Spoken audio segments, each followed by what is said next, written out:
ನನಗೆ ಗೊತ್ತಿಲ್ಲ ಇದು ನಾ ವಿಡಿಯೋ ಯಾವ ಟೈಪ್ ಎಡಿಟ್ ಮಾಡ್ತೀನಿ ಅಂತೇಳಿ. ಎಡಿಟ್ ಮಾಡ್ತೀನಲ್ಲೋ ಅದನ್ನೂ ಗೊತ್ತಿಲ್ಲ. ಹಾಗೆ ಹಾಕಿದ್ರೂ ಹಾಕಿದೆ.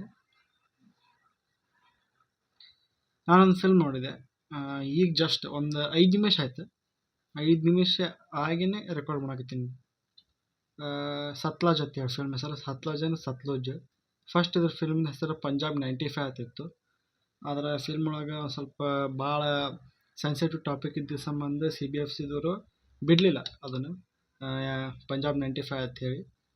ಮತ್ತು ಇನ್ನೊಂದು ಹೇಳಬೇಕಪ್ಪ ಅಂತಂದರೆ, ಈ ಫಿಲ್ಮ್ 2023 ಒಳಗೆ ರಿಲೀಸ್ ಆಗಬೇಕಿತ್ತು, ರೆಡಿ ಇತ್ತು. ಆದರೆ ನಮ್ಮ CBSC ಏನಂತಾರೆ ಅದಕ್ಕೆ, ಸೆನ್ಸರ್ದವ್ರು ಅದಾರಲ್ಲ, ಅವ್ರು ಒಂದು ಸ್ವಲ್ಪ ಏನೋ ಬಾಟ್ಲಿ ಹೊಡೆದು ಕೂತಿದ್ರು ಅನ್ನಿಸ್ತದೆ. ಮಕ್ಕಳು ಅದನ್ನು ರಿಲೀಸ್ ಮಾಡೋಕ್ಕೆ ಬಿಡಲಿಲ್ಲ.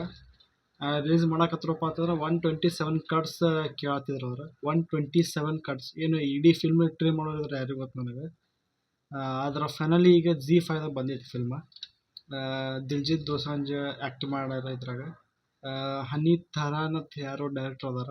ಸೊ ನಂಗೆ ಅನ್ಸಬಿಟ್ಟು ಅವ್ರ ಡೆಬ್ಯೂ ಫಿಲ್ಮ್ ಐತಿದು. ಫಸ್ಟ್ ಫಿಲ್ಮೇ ಅವ್ರದ್ದು ತಲೆ ಹಾಪ್ ಆಗೈತೆ ಅವ್ರದ್ದು. ಅಂಥ ಸೆನ್ಸಿಟಿವ್ ಟಾಪಿಕ್ ಇಟ್ಕೊಂಡು ಫಿಲ್ಮ್ ಮಾಡಿಬಿಟ್ಟಾರ ಅವ್ರು. ಒಂದು ಮಾತು ಹೇಳ್ತೀನಿ ನಾನು, ಈ ಫಿಲ್ಮ್ ನೋಡೋ ಮುಂದಾಗ ಕಣ್ಣ ಮತ್ತು ಹೃದಯ ಏನತ್ತಾರಲ್ಲ, ಹಾರ್ಟ್, ಎರಡೂ ಗಟ್ಟಿ ಇಟ್ಕೋಬೇಕು. ಸ್ಟಾರ್ಟಿಂಗ್ 10 ನಿಮಿಷದ ಫಿಲ್ಮ್ ತಲೆ ಹಾಪ್ ಮಾಡಿರ್ತದೆ ನಿಮಗೆ, ಏನು ತೋರ್ಸಕತ್ತಾರೆ ಇವ್ರು ಅಂಥೇಳಿ. ಅಷ್ಟು ಏನಂತಾರೆ ಅದಕ್ಕೆ, ತಲೆ ಹಾಪ್ ಮಾಡುವಂಥ ಸೀನ್ಸ್ ಅದಾವೆ. ಅಂಥ ಸೆನ್ಸಿಟಿವ್ ಸೀನ್ಸ್ ಅದಾವೆ, ಅಂಥ ಬ್ರೂಟಲ್ ಸೀನ್ಸ್ ಅದಾವೆ. ಬರೀ 10 ನಿಮಿಷ, ಸ್ಟಾರ್ಟಿಂಗ್ 10 ನಿಮಿಷದಾಗೆ I was not ready for this. ನಾ ಇದಕ್ಕೆ ರೆಡಿ ಇದ್ದಿದ್ದಿಲ್ಲ. ನಾನು ದಿಲ್ಜಿತ್ ದೋಸಾಂಜಿಗೆ ಇನ್ಸ್ಟಾಗ್ರಾಮ್ದಾಗ ಫಾಲೋ ಮಾಡ್ತೀನಿ. ಅವ್ರ ಸ್ಟೋರಿ ಅದು ಇಟ್ಟಿದ್ರು, ಪಂಜಾಬ್ 95ದ ಲಾಸ್ಟ್ ಡೇ ಶೂಟ್ ಅದೇನೋ ಇಟ್ಟಿದ್ರು ಅವರು. ಅವಾಗ ಅವ್ರ ಮೇಕಪ್ ಅದೆಲ್ಲ ನೋಡಕತ್ತಿದ್ದೆ ನಾನು. ಭಾರಿ ಇಂಟ್ರೆಸ್ಟಿಂಗ್ ಅನ್ಸಕತ್ತಿತ್ತು. ಆದರೆ ಅದು ಯಾವುದೂ ಥಿಯೇಟರ್ಸ್ ರಿಲೀಸ್ ಆಗಲಿಲ್ಲ, ಅದಕ್ಕೆ ಎಲ್ಲೂ ನೋಡೋಕ್ಕೂ ಆಗಲಿಲ್ಲ. ZEE5ದಾಗ ಬರೋಣ ನೋಡಿದೆ. ಒಂದು ಮಾತು, ಈ ಫಿಲ್ಮ್ ನಾನು ಒಂದೇ ಲೈನ್ದಾಗ ರಿವ್ಯೂ ಮಾಡಬೇಕಪ್ಪ ಅಂತಂದ್ರೆ, ಲಾಸ್ಟಿಗೆ ನೋಡೋ ಮುಂದಾಗ ಕಣ್ಣಾಗ ನೀರು ಬಂತು ನನಗೆ. ಲಾಸ್ಟಿಗೆ ಆಯ್ತು ದಿಲ್ಜಿತ್ ದೋಸಾಂಜ್ದು ಏನು ಆ್ಯಕ್ಟಿಂಗ್ ಐತಲ್ಲ ಈ ಫಿಲ್ಮ್ ಒಳಗೆ, ಬೈ ಅವನ ಮನುಷ್ಯ ಏನು, ಅವನ ಮೈಯಾಗ ಏನೈತೆ ಯಾರಿಗೆ ಗೊತ್ತು. ನನಗೆ ರಂದೀಪ್ ಹೂಡಾ ಅನ್ಸಿದವ. ರಂದೀಪ್ ಹೂಡಾ ವೀರ್ ಸಾವರ್ಕರ್ ಅವೆಲ್ಲ ಫಿಲ್ಮ್ ಮಾಡ್ಯಾರಲ್ಲ, ಅವ್ರು ಅನ್ಸಿದ ನನಗೆ. ಬೈ ಇಷ್ಟು ಡೆಡಿಕೇಶನ್ ಕೊಟ್ಟು ಈ ಫಿಲ್ಮ್ ಮಾಡ್ಯಾನಲ್ಲ ಅವ, ಹೇಳ್ತೀನಿ ನಾನು. ಭಾಳ ಕೆಟ್ಟ ಇಷ್ಟ ಆಯ್ತು ನನಗೆ ಅವನ ಆ್ಯಕ್ಟಿಂಗ್. ಅದ್ರ ಜೊತೆ ಅವ್ನ ಹೆಂಡತಿ ಏನು ಆ್ಯಕ್ಟಿಂಗ್ ಮಾಡ್ಯಾನಲ್ಲ, ಅವ್ನ ಹೆಂಡತಿ ಪಾತ್ರದ ಯಾರೋ, ಆಕಿನ ಹೆಸರು ಗೊತ್ತಿಲ್ಲ ನನಗೆ. ಆದರೆ ಆಕಿಂದೊಂದು ಸೀನ್ ಐತಿ, ಕ್ಲೈಮ್ಯಾಕ್ಸ್ದಾಗ ಕೋರ್ಟ್ದಾಗ ಒಂದು ಸೀನ್ ಐತಿ. ದಿಲ್ಜಿತ್ ದೋಸಾಂಜ್ ಜೊತೆ ಏನಾಗೈತಿ, ಅವ ಏನು ಕಷ್ಟಪಟ್ಟ್ಯಾನ, ಅದನ್ನು ಕೋರ್ಟ್ದಾಗ ಹೊರಗೆ ಹಾಕ್ತಾರೆ. ಅವಾಗ ಆಕಿಂದ ಆ್ಯಕ್ಟಿಂಗ್, ಆಕಿ ಎಕ್ಸ್ಪ್ರೆಸ್ ಮಾಡೋದು ಏನು ಎಕ್ಸ್ಪ್ರೆಷನ್ಸ್ ಇದ್ವಲ್ಲ, ಬೈ ಬೆಂಕಿ ಅಂದರೆ ಬೆಂಕಿ ಆ್ಯಕ್ಟಿಂಗ್.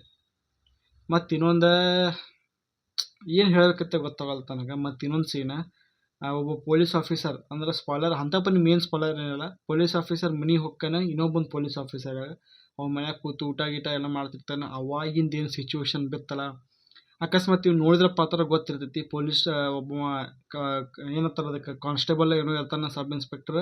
ಅವ್ನ ಮನೆಗೆ ಹೋಗಿ ಊಟ ಮಾಡ್ತಾನೆ. ಅವನಿಗೆ ಏನೋ ಆಯ್ತದ, ಒಟ್ಟು ಯಾರು ನೋಡಿರ್ತಾರೆ ಅವ್ರಿಗೆ ಗೊತ್ತಾಕೈತಿ.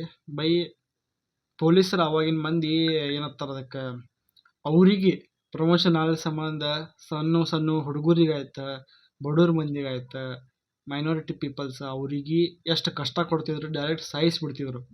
ರಿಪೋರ್ಟೆಡ್ಲಿ 30,000 ಮಂದಿ, 30,000 ಬಾಡೀಸ್ ಸಾಯಿಸ್ಯಾರ ಅವ್ರು. ಯಾವ ಅನ್ಕ್ಲೇಮ್ಡ್ ಅದು ಏನೇನೋ ಹಾಕಿ ಅದು ಮಾಡ್ಯಾರ ಅದನ್ನು. ಸೊ ಅದು ನನಗೆ ಭಾಳ ಡಿಸ್ಟರ್ಬ್ ಆಯಿತು ಸೀನ್. ಆದರೂ ಹೇಳ್ತೀನಿ ಬೈ, ನಾನು ಫಿಲ್ಮ್ ಒಂದೇ ಒಂದು ನೆಗೆಟಿವ್ ಪಾಯಿಂಟ್, ಫಿಲ್ಮ್ ಒಂದೇ ಒಂದು, ಅದು ಭಾಳ ಮೇಜರ್ ಅನ್ನಂಗಿಲ್ಲ. ಏನಪ್ಪ ಅಂತಂದ್ರೆ ಫಿಲ್ಮ್ದ ಲೆಂತ್. ಫಿಲ್ಮ್ ಲೆಂತ್ 2 hour 45 minutesದು ಫಿಲ್ಮ್ ಐತಿ. ಆಲ್ಮೋಸ್ಟ್ 3 hour ಅಂತ ಹಿಡೀರಿ ನೀವು. ಸೊ ಸ್ವಲ್ಪ ಸ್ಲೋ ಐತಿ ಫಿಲ್ಮ್. ಫಸ್ಟ್ ಹಾಫ್ ಅಂತೂ ಭಾಳ ಸ್ಲೋ ಐತಿ. ಸೆಕೆಂಡ್ ಹಾಫ್ ಇದು ಅರ್ಜುನ್ ರಾಂಪಲ್ ಬರೋಣ ಒಂದು ಸ್ವಲ್ಪ ಫಾಸ್ಟ್ ಆಕೈತಿ. ಇನ್ವೆಸ್ಟಿಗೇಷನ್ ಅದು ನಡೀತದ, ಅವಾಗ ಒಂದು ಸ್ವಲ್ಪ ಫಾಸ್ಟ್ ಆಕ್ಕದ. ಆದ್ರೆ ಅನ್ಕೊಂಬಿಟ್ರೆ ಫಿಲ್ಮ್ ಭಾಳ ಸ್ಲೋ ಹೋಗ್ತದ. ಸೊ ಮಾಸ್ ಅದು ಬಿಡ್ತಾರಲ್ಲ ಪಿಕ್ಚರ, ಏನು ಆ್ಯಕ್ಷನ್ ಇರ್ಬೇಕು, ಬಿ ಜಿ ಎಮ್ ಇರ್ಬೇಕು ಅಂಥವ್ರಿಗೆ ಇದು ಫಿಲ್ಮ್ ಅಲ್ಲೇ ಅಲ್ಲ. ಭಾಳ ಸೆನ್ಸಿಟಿವ್ ಟಾಪಿಕ್ ಐತಿ. ಸೆನ್ಸಿಟಿವ್ ಇಂತ ನೋಡಿದ್ರಪ್ಪ ಅಂತಂದ್ರೆ ಫಿಲ್ಮ್ ನೀವು ಭಾಳ ಹಿಟ್ ಆಕ್ಕದ. ಸೊ ನನಗೆ ಭಾಳಷ್ಟು ಇಷ್ಟ ಆಯ್ತು ಫಿಲ್ಮ. ನಿಮಗೆ ನೀವು ನೋಡಿದ್ರಪ್ಪ ಅಂತಂದ್ರೆ ನಿಮಗೆ ಏನು ಅನಿಸ್ತು ಕಮೆಂಟ್ ಮಾಡಿರಿ. ಸೊ ZEE5ದಾಗ ಐತಿ. ಎಸ್, ಸಿಗೋಣ ಮುಂದಿನ ನೋಡಿದಾಗ. ಜೈ ಹಿಂದ್, ಜೈ ಕರ್ನಾಟಕ ಮಾತೆ.